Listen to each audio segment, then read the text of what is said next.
This movie is about advanced properties. We're going to first set some advanced properties up. We're going to create some custom properties, and then we're going to link some cells to those properties to establish the property value by inputting a value into a cell. So we're going to talk about setting some advanced properties. We already covered the standard properties in another movie. This movie is about advanced properties. They're found in the same location, though, by going backstage to the File tab, left-clicking the Properties drop-down, and then left-clicking Advanced Properties. There's a scroll bar that allows us to select from a number of advanced properties that are already established.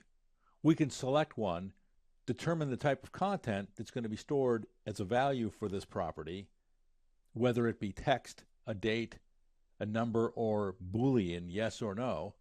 I'm going to leave it as text, and then put a value in there of finished, and then add the property.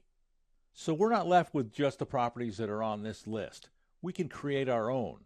If there's properties or metadata associated with your spreadsheets that you store on SharePoint, and those property descriptions don't match out to what's on this list or is already available, you can create your own custom properties. And I'm going to create one and name it critical, and make this one a yes or no field. I'll accept yes as the value and add that to the property list as well. So there's a way to establish values for these properties without having to go back here and manually input them in a dialog box. I'm going to left click OK, and we're going to go back into the workbook. And in cell C5, I'm going to input a department number, just kind of make one up, say 150. And then I'm going to name this cell underscore department. Enter.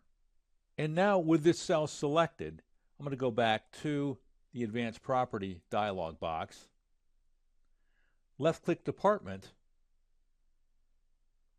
put the cursor in Value, and then left-click Link to Content. Since the active cell had a name range associated with it, which was cell underscore department, and we made that the active cell before we came back and opened up the property dialog box, when we check the box Link to Content, that's the content that we are linking to. When I left click and add that to the property list, the department property has a current value of 150, and that's because that's the value we put into the cell.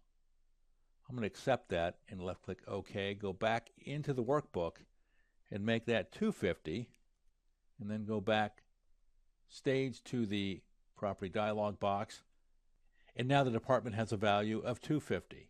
So using this functionality, you can provide values to the properties that you've established for your workbook within the context of the workbook itself. And you may already have values in your workbook that you can draw from to feed in these property values. So that's advanced properties. We first set an advanced property up by going to the Properties dialog box. Then we created a custom property, and then we linked the property to a cell value.